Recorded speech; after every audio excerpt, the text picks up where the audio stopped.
होंगे।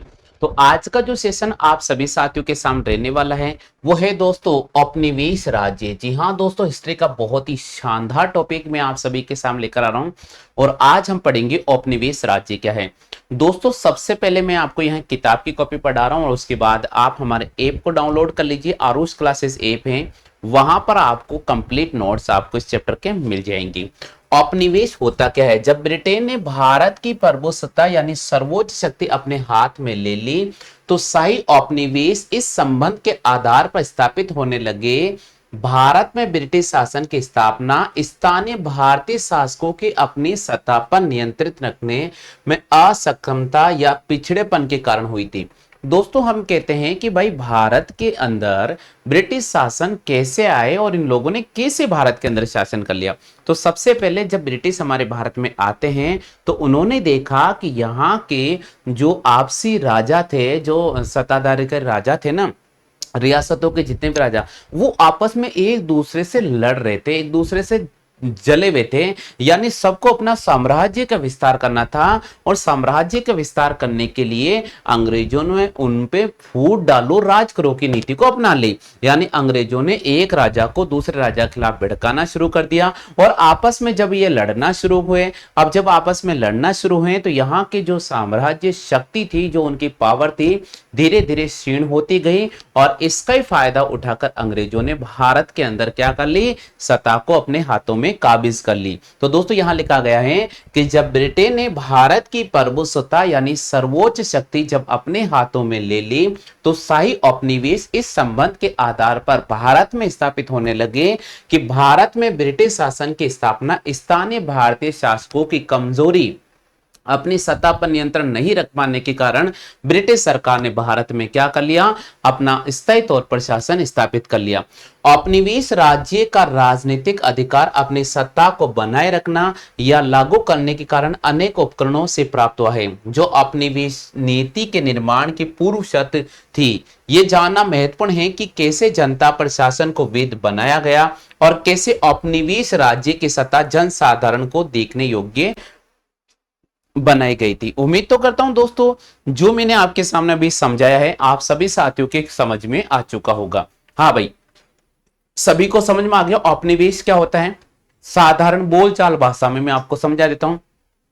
भाई ऐसा व्यक्ति जो हमारे घर पे मेहमान आता है, कहते हैं कि छाछ लेने आया यार, बिल्लू बना का धड़ी मर गया। तो वो वाली बात है कि भाई ब्रिटिश तो यहाँ घूमने आए थे और उन्होंने देखा कि यहाँ के जो राजा महाराज थे आपस में लड़ रहे हैं, सत्ता को हासिल करने के लिए झगड़ रहे हैं, मर रहे हैं, तो क्यों नहीं यार इन सबको फूट डालो, राज करो की नीति अपनाओ और इनको खदे डालो और हम हमारा स्थायी तौर पर यहाँ शासन स्थापित कर ले।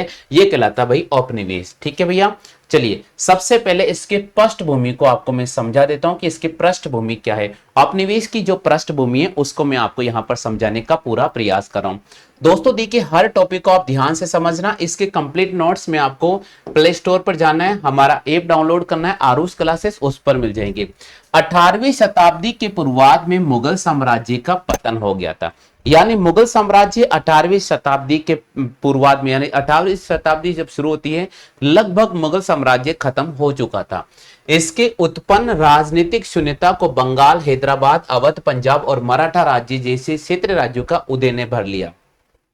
मुगल राज्य समाप्त हो जाता है और मुगल राज्य समाप्त होने पर आसपास के यहाँ पर जो क्षेत्रीय संगठन थे जैसे बंगाल के नवाब, हैदराबाद के नवाब, अवध के नवाब, पंजाब और मराठा राज्य जैसे क्षेत्रीय राज्यों का उदय हुआ। लेकिन ये क्षेत्रीय शक्तियां राजनीतिक स्थिरता प्रदान नहीं कर सकी, जिसके परिणाम स्वरूप ब्रिटिश ईस्ट इंडिया कंपनी ने भारत में क्षेत्रीय साम्राज्य स्थापित करने का अवसर मिल गया। बंगाल, हैदराबाद, अवध, पंजाब, मराठा बस अपनी साम्राज्य विस्तार को लेकर आपस में लड़ने लगे।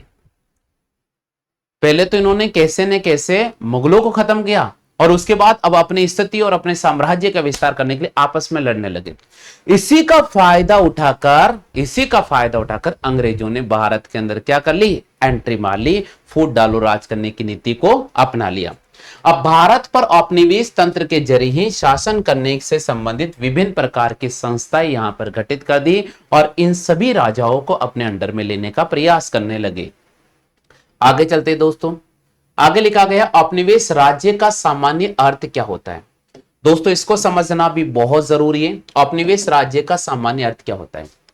ब्रिटिशों की जीत से पूर्व क्षेत्रीय लोगों और परम सत्ता के बीच संबंधों को धर्म द्वारा कभी भी पूर्णतः परिभाषित नहीं किया गया।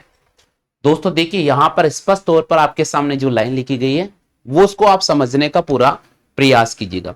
यहां कह रहे हैं कि ब्रिटिशों की जीत से पहले क्षेत्रीय लोगों और परम सत्ता के बीच संबंधों और धर्म द्वारा किसी को पूर्ण रूप से परिभाषित नहीं किया गया।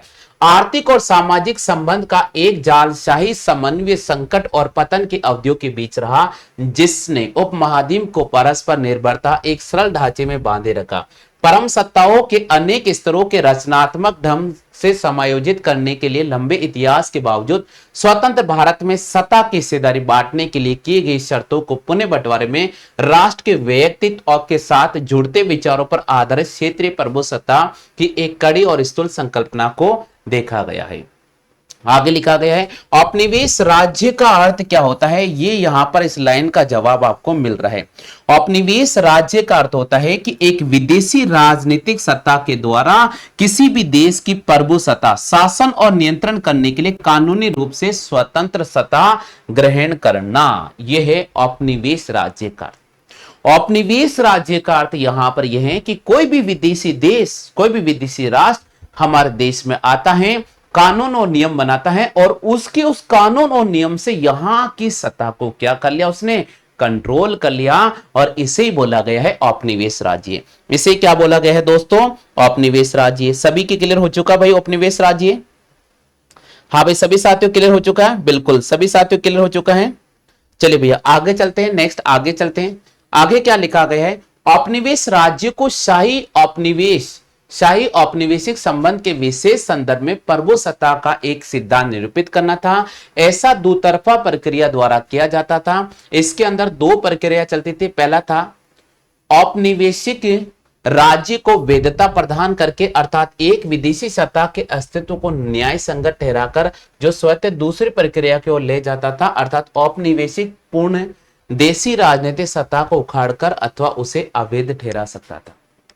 यानी औपनिवेश राज्य जब भारत में स्थापित हो गया था तो इन्होंने यहां के राजा रजवाड़ों के सामने एक शर्त रख दी थी, और शर्त यह रख दी थी कि भाई जो तुम काम करोगे वो हमारे अनुसार काम करो। आप राजपाट करो अपने क्षेत्र में, कोई दिक्कत नहीं है, लेकिन आप आपसी में एक दूसरे से नहीं लड़ोगे, और अगर लड़ाई भी लड़ते हो तो उसमें हमारी अनुमति लेना बहुत जरूरी है। बिना हमारी अनुमति के आप हथियार का इस्तेमाल नहीं कर सकते हो।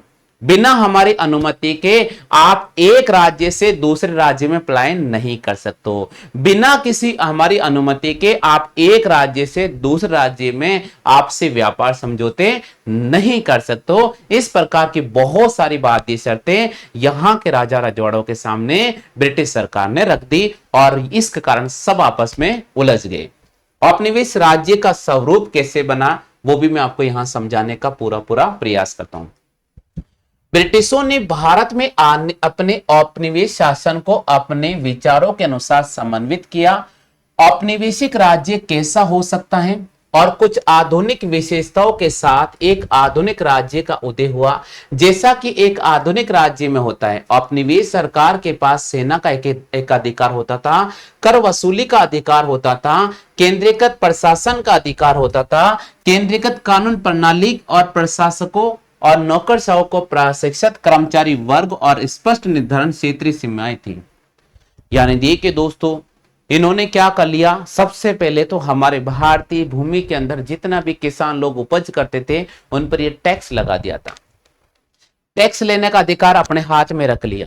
आगे सभी प्रकार की सेना में भर्ती होना, कर्मचारियों का भर्ती करना, उनसे संबंधित कोई भी खाने पीने सभी प्रकार की जो सामग्री थी उन सब पर अपना नियंत्रण रखा, अपने हिसाब से वो वितरित करते थे। ब्रिटिश औपनिवेशिक प्रशासकों का उद्देश्य ऐसा शासन था जो कि विधि द्वारा आधारित विनियमों के अनुसार संचालित किया जा सके। ब्रिटिश सरकार ने भारत के अंदर कानून बनाया और कहा कि तुम्हें हमारे नियमों के अनुसार कार्य करना होगा, तुम लोगों को हमारे नियमों के अनुसार कार्य करना होगा। किंतु निचले स्तरों पर जहां नीतियों का क्रियान्वयन हुआ, वही जाति, कुल और रिश्तेदारी असंरक्षक आश्रय संबंधों के स्थानीय समाज को प्रभावित करने के लिए मुख्य भूमिका निभाई थी। इन्होंने अपने कानून इतने जटिल बना दिए कि समाज स्तर पर भी लोग आपस में क्या होने लगे, परेशान होने लगे। 1947 में स्वतंत्रता प्राप्ति के बाद नए राष्ट्र ने औपनिवेशिक सरकार से विरासत से प्राप्त संस्थाओं पर अपनी संपूर्ण शक्ति और कमजोरी के साथ अपनी सरकार गठित की, और इस प्रकार भारत को आजादी मिलती है 1947। तब तक भारत बहुत ज्यादा परेशान रहता है दोस्तों। और आज के चैप्टर में मैंने औपनिवेशिक राज्य के सामान्य अर्थ बताया है। कल हम इस चैप्टर की शुरुआत करेंगे। बहुत अच्छी तरह से आप पढ़ के आना दोस्तों। आपके पास किताब है तो एक बार पढ़ लेना, अच्छी तरह से आपको समझ में आ जाएगा। आप सभी साथियों से मैं एक विशेष निवेदन करता हूं, प्ले स्टोर पे जाओ, आरुष क्लासेस ऐप को जल्दी से डाउनलोड कर लो ताकि आपकी बहुत अच्छी तैयारी हो सके।